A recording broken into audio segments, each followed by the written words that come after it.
Bonjour à toutes et à tous, bienvenue pour ce nouveau format de Déclic. Aujourd'hui, on est en compagnie de Sébastien Marchand, maître de conférence, économiste au CERDI. Bonjour. Bonjour. Vous êtes économiste. Quel est votre parcours de chercheur? Comment vous êtes arrivé à Clermont-Ferrand? Eh bien, avant de devenir enseignant-chercheur à l'université, il faut passer par une thèse, un doctorat, auquel on accède après, en règle générale, 5 ans d'études. Il faut faire un master et suite à ça, on postule pour avoir un financement pour pouvoir faire une thèse. Une thèse durant au minimum 3 ans. Et à la fin de ces 3 ans, on soutient, on a le grade de docteur, et puis après on peut postuler pour un métier d'enseignant-chercheur dans une université en France. Pour ma part, j'ai fait mon doctorat au CERDI, donc le Centre d'études et de recherche au développement international. Ma thèse portait sur la déforestation dans les pays en développement. Et donc j'ai fait un post-doctorat par la suite avant d'être recruté comme maître de conférence au Brésil. C'est le parcours assez traditionnel. Après la thèse, on a une expérience d'1 an, 2 ans, 3 ans dans un laboratoire de recherche en France ou ailleurs. Et ensuite, on revient dans le système universitaire français et on postule à une offre d'emploi qui est émise par une université, donc le poste de maître de conférence.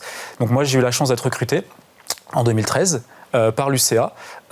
Et donc j'étais rattaché au CERDI, donc le labo qui m'a formé, m'a recruté quelques années après. Mes travaux de recherche portent principalement sur l'économie de l'environnement. Alors ça veut dire quoi, économie de l'environnement? Tout simplement que je vais utiliser des outils, des concepts, des méthodes de la science économique et je vais les appliquer à des problématiques, à des questions de recherche qui sont en lien avec l'environnement. Vous l'avez compris avec le sujet de ma thèse, déforestation dans les pays en développement. Mais après ma thèse, j'ai travaillé sur des problématiques de pollution de l'eau, de pollution de l'air, d'impact du climat sur la productivité agricole, etc., etc. Voilà, donc plein de sujets divers et variés sur l'environnement. Et le fil rouge de tout ça, en fait, c'est la méthode que j'utilise. C'est la méthode de la science économique, et notamment une méthode empirique qui est ce qu'on appelle l'inférence causale, c'est-à-dire tout simplement d'essayer d'estimer des relations causales entre des phénomènes. Donc là, c'est un outil, une méthode empirique que les économistes possèdent et qui leur donne donc une compétence pour pouvoir produire de la science comme n'importe quelle autre science. Voilà. Alors pour être encore plus concret sur ces méthodes de recherche, c'est la mise en place d'une politique par un pays. Quelles sont les conséquences sur les populations ou sur les territoires, par exemple, en fonction des territoires étudiés? Exactement. Très souvent, on va chercher les économistes pour ce genre de questions de recherche. On met en place une politique, on veut regarder l'impact de cette politique. Donc effectivement, on va pouvoir mobiliser de l'inférence causale et des stratégies pour identifier cet impact causal. Mais ça peut aussi être tout autre chose. Par exemple, en ce moment, je travaille sur un projet au Cambodge qui n'a rien à voir avec la politique publique puisque je travaille sur des buttes termitières. C'est des îlots de biodiversité. C'est des gros tas de terre avec des îlots de biodiversité qui sont répandus un peu partout dans les champs de riziculture au Cambodge. Et en fait, ces îlots-là sont amenés à être détruits. Et donc, nous, les économistes, on travaille avec des écologues pour les préserver. Et en fait, on essaie de regarder l'impact de ces îlots de biodiversité sur le bien-être de la population locale, sur leur santé, sur le rendement de leur activité agricole, etc. Donc là, en fait, je vais venir avec mes outils d'inférence causale pour essayer de montrer et de révéler l'importance de ces îlots de biodiversité pour la population locale. Donc on est très loin d'une politique publique, parce qu'il n'y a pas de politique de préservation de ces îlots-là au Cambodge, mais l'économiste peut, avec l'aide d'écologues, essayer de contribuer à la préservation d'un écosystème aussi important que celui des buttes termitières au Cambodge. Le CERDI est extrêmement connu au niveau international, mais ce qui en fait aussi une particularité, c'est qu'il est à Clermont-Ferrand, et c'est aussi une équipe pluridisciplinaire. Vous travaillez avec pas que des économistes, en fait. Vous travaillez avec énormément de chercheurs. Vous passez du Vietnam au Brésil, en Afrique. Vous ne pouvez pas connaître tous les terrains. Comment vous constituez un peu vos équipes? Alors, le CERDI, effectivement, c'est un laboratoire qui a une renommée internationale. Donc, on travaille sur ce qu'on appelle l'économie du développement, c'est-à-dire qu'on applique la science économique au terrain dit en développement. Donc, le terme, il est un petit peu connoté aujourd'hui, mais ça veut tout simplement dire les pays d'Amérique du Sud, l'Afrique, une partie de l'Asie. Donc, on travaille sur ce terrain-là. Et en fait, très souvent, quand cette branche, on va dire, de la science économique est apparue, en fait, très rapidement, quand on s'intéresse à ces pays-là, apparaît la nécessité de se rapprocher des autres disciplines, des autres sciences, notamment sociales, comme l'anthropologie, ou des sciences plus dures comme l'écologie, sur le fonctionnement du vivant, parce qu'en fait, on a un besoin de connaissances supplémentaires dans des sociétés qui sont parfois beaucoup plus contraintes que les nôtres. Donc c'est pour ça, dans l'ADN, d'une certaine façon, de l'économiste du développement, il y a ce besoin de se rapprocher aussi des autres disciplines, même si aujourd'hui, d'autres économistes qui ne sont pas dans l'économie du développement font ce pas-là. Donc c'est devenu quelque chose d'assez partagé. Effectivement, au Brésil, quand j'ai fait mon post-doctorat au Brésil, Brésil, je travaille avec des écologues, et donc c'est la même chose aujourd'hui, vous l'avez compris, au Cambodge. Donc ça, c'est un aspect que de plus en plus d'économistes cherchent à mettre dans leur projet de recherche et de travailler avec d'autres disciplines. Mais pour autant, il y a encore beaucoup d'économistes qui ne travaillent qu'avec leurs outils d'économistes, y compris dans mon labo au CERDI. Donc c'est pas quelque chose qui est aussi généralisé. Mais disons que si on veut devenir un chercheur en sciences économiques, c'est tout à fait possible aujourd'hui de se rapprocher des autres disciplines et de travailler avec elles, comme je peux le faire au Cambodge ou comme je l'ai fait dans le passé au Brésil. Alors juste pour terminer un petit peu sur le CERDI également, ce qui est intéressant, c'est d'aller faire ces études de terrain. C'est quelque chose qui est très recherché et puis qui est très valorisé dans les recherches du CERDI. Un économiste, c'est pas quelqu'un qui est simplement derrière un ordinateur avec des datas. Exactement. L'économiste, donc tout à l'heure j'évoquais l'inférence causale, donc on sent que c'est une compétence importante, il nous faut des données pour faire de l'inférence causale, pour produire de la causalité. Et ces données-là, soit on arrive à les avoir sans se déplacer de son bureau, ou alors parfois il faut se déplacer et aller sur le terrain. Donc ce qu'on appelle la microéconomie, et donc la microéconométrie qui va avec pour faire de l'inférence causale. Et très souvent quand on fait de la microéconomie, quand on veut regarder le comportement des individus, on n'a pas de données, ou en tout cas elles ne sont pas parfaites. On a bien des recensements qui peuvent exister, mais ce n'est jamais des données parfaites, ou parfois elles sont confidentielles. Donc il faut se déplacer et avoir soi-même ces données. C'est ce qu'on fait au Cambodge. Au Cambodge, par exemple, on va sur le terrain. J'ai une doctorante qui travaille avec moi, Chandriti Lao, qui va sur le terrain et qui enquête des riziculteurs et qui a des informations qu'on va pouvoir utiliser ensuite pour produire de la causalité. Mais par ailleurs, j'ai d'autres projets, notamment un projet sur la pollution de l'air en Chine, où là, je n'ai pas besoin de me déplacer d'une certaine façon. Toutes les données me sont déjà données, puisque c'est des données qui sont accessibles sur Internet, ou parfois c'est un peu plus compliqué, mais c'est le réseau du chercheur qui fait qu'on peut avoir ces données-là. Et donc dans ce cas-là, on reste confortablement, si je puis dire, dans son bureau, et la difficulté, ce sera de faire parler ces données. Voilà. Donc il y a les deux. Il y a à la fois se déplacer, et à la fois on peut rester dans son bureau et utiliser sa science, sa méthode pour faire parler les données. Mais on a quand même un rapport avec le terrain, et puis on va s'entretenir. Vous avez utilisé le terme de recherche, donc c'est vraiment aussi de la donnée qui est qualitative là. Bien sûr. Alors, la donnée qualitative, peut-être un aspect, je ne sais pas sous quel sens considérer le mot qualitatif, mais en sciences économiques, très souvent, on prend la donnée dite quantitative. C'est-à-dire qu'on a de la donnée qui est pour un très grand nombre d'observations, pour un très grand nombre d'individus, un très grand nombre de villes, de pays, etc.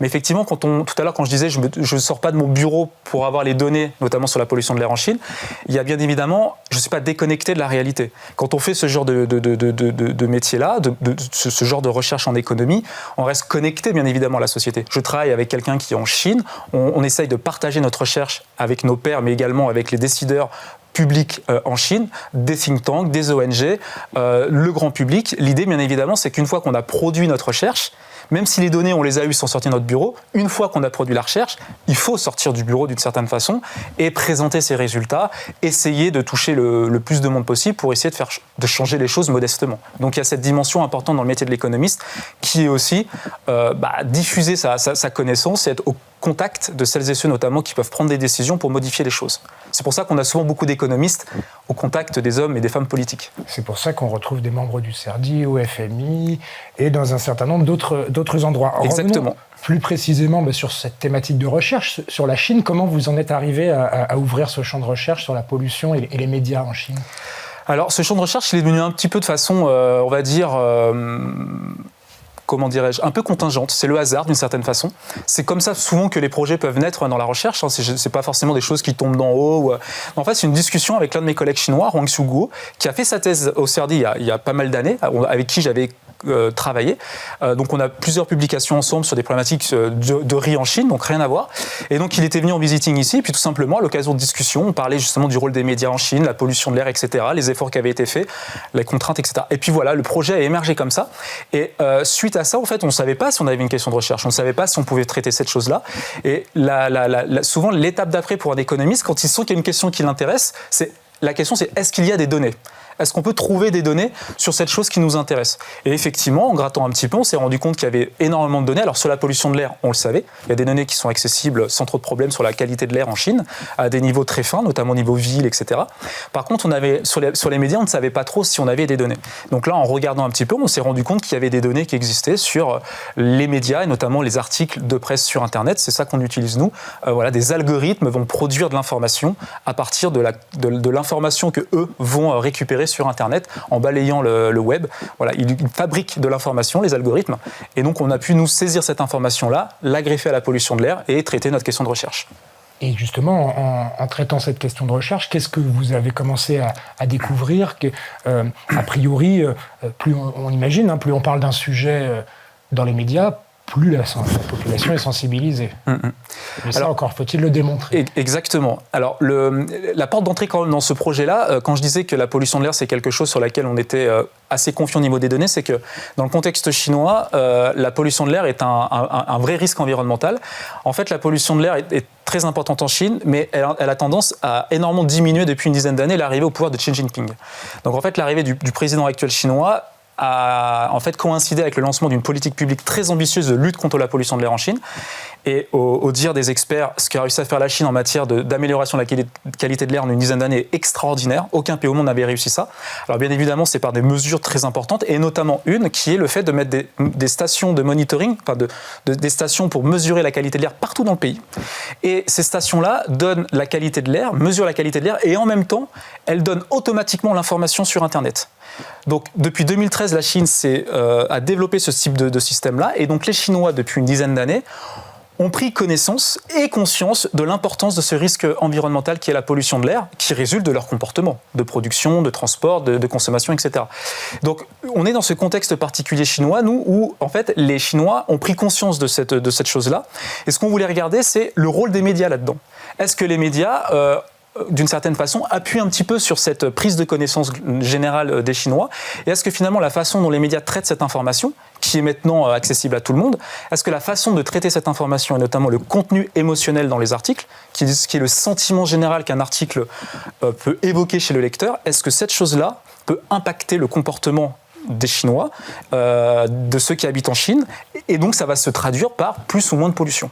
Voilà. Donc c'est ça l'idée, c'est de voir comment les médias peuvent contribuer à cet effort sur la qualité de l'air qui a été fait en Chine depuis une dizaine d'années. Alors, comment on peut mesurer les émotions un petit peu? Ça m'a paru assez intéressant à regarder. Puis après, je parlerai un peu plus des médias chinois pour voir comment on peut aussi traiter leurs données. Mais voilà, l'émotion, vous parlez d'émotion face à certains sujets. Mm-hmm. Comment on peut les percevoir? Eh bien, en fait, c'est l'idée. En fait, donc là, c'est les algorithmes. Pour le coup, c'est l'intelligence artificielle qui va nous aider. C'est que l'intelligence artificielle va balayer sur une période donnée tous les articles qui ont traité de la pollution de l'air en Chine sur Internet. Donc, on a plusieurs médias qui ont parlé de la pollution de l'air en Chine. Et l'algorithme, en fait, en fonction des mots utilisés, de la façon dont les phrases sont tournées, va en fait donner une note de tonalité émotionnelle. Si elle est négative, c'est que globalement, l'article doit plutôt provoquer un sentiment assez négatif chez le lecteur, et quand cette note est positive, au contraire, c'est plutôt un sentiment positif. Alors quand on parle de pollution de l'air, notamment un sentiment négatif, ça va être de l'anxiété. Je deviens anxieux à l'idée je prends conscience que la pollution de l'air c'est dangereux pour ma santé, etc. Et puis un sentiment plutôt positif, ça pourrait être plutôt de l'espoir, finalement ça va, finalement on va dans la bonne direction. Donc voilà. Donc en fait on essaye de mesurer ça. Bien évidemment ça reste imparfait. C'est un algorithme qui fait ça. Il y a plein de façons de faire d'ailleurs. Donc nous on utilise une de ces façons. D'ailleurs c'est un aspect important de la science et de la recherche en sciences économiques, c'est que dans la mesure du possible, quand on a une mesure de quelque chose, il faudra avoir une autre mesure de cette chose-là. Il faut faire de la robustesse, comme on dit. Donc, parfois, c'est compliqué, et nous, pour le coup, on a beaucoup de mal à le faire. Donc voilà, ça, c'est un aspect particulier de la recherche. Il faut être le plus rigoureux possible. Donc, c'est assez compliqué de mesurer la tonalité émotionnelle des articles de presse, mais pour autant, donc, nous, on a cette mesure-là, et on va regarder son impact sur la pollution de l'air en Chine. Et une chose importante, c'est qu'on regarde, on a des données au quotidien. C'est-à-dire qu'on a la tonalité émotionnelle moyenne des articles au jour le jour, l'impact sur la pollution de l'air. C'est-à-dire qu'on veut regarder s'il y a des changements de comportement quasiment de très court terme. Parce qu'on fait l'hypothèse que, en règle générale, quand on lit un article, si jamais il doit impacter notre comportement, en règle générale, ça ne va pas bouleverser notre façon de voir le monde, mais c'est plutôt des modifications de comportement à court terme. Voilà. Si je suis anxieux, je vais faire un peu plus attention et je vais peut-être moins me déplacer, moins sortir. Par contre, au bout d'un certain moment, si je n'ai pas de changement majeur dans mon environnement, il n'y a pas tellement de raisons que je change mon comportement à moyen long terme. Donc voilà, ça, c'est des choses sur lesquelles également on travaille. Alors, dernière question, et pour un journaliste, ça reste important. Comment on peut analyser les médias chinois, sachant que les lignes éditoriales ne sont pas libres, et que la politique de Xi elle est en une et en première ligne, et On s'est aperçu à rebours d'un certain nombre d'événements que ce qui était traité par les journalistes chinois l'était sous contrainte. Donc voilà, comment vous appréhendez cette question-là? Et en fait, on l'appréhende pas tellement, mais en fait, on va même... Ou alors, on l'utilise, on l'exploite d'une certaine façon. Parce qu'en fait, il y a un narratif autour de la qualité de l'air en Chine qui est celui du combat contre la pollution de l'air. Quand Xi est arrivé au pouvoir, l'une des premières choses qu'il a dites, je veux combattre la pollution de l'air, je veux rendre le ciel bleu aux Chinois. C'est l'une de ses premières missions. Et il a en partie réussi. Donc en fait, il y a bien évidemment une partie des médias, notamment les médias officiels, ont été mis entre guillemets un peu au pas. Et donc l'arsenal que le gouvernement a sorti pour lutter contre la pollution de l'air, d'ailleurs le mot arsenal, c'est pas anodin parce qu'on parle de guerre, de lutte, voilà. Donc en fait, tout ce narratif, etc., on l'a retrouvé aussi en grande partie dans les médias. Comme quoi il fallait lutter contre ce fléau, etc. Et on a aussi véhiculé plein de sites d'anxiété, d'émoi, de prise de conscience qui ont été très négatives. En fait, on constate ça dans les médias. On voit que la tonalité émotionnelle moyenne est très négative. Et ça colle effectivement d'une certaine façon au message du gouvernement, mais aussi par ailleurs, c'est un peu normal. On parle d'un risque environnemental, donc ce serait un peu étonnant également que les médias parlent de ça de façon très positive. Donc en fait, nous on exploite un peu ce contexte-là qui est qu'on sait que le gouvernement peut-être a une emprise sur les médias, mais c'est pas grave parce que les médias influencent en retour le comportement des Chinois.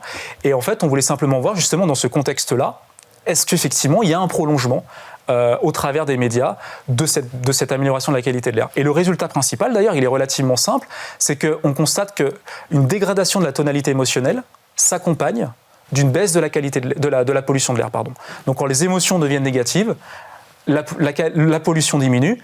Donc finalement, tout ça est cohérent. C'est d'une certaine façon, le sentiment qui est véhiculé par les articles de presse est plutôt négatif autour de la pollution de l'air.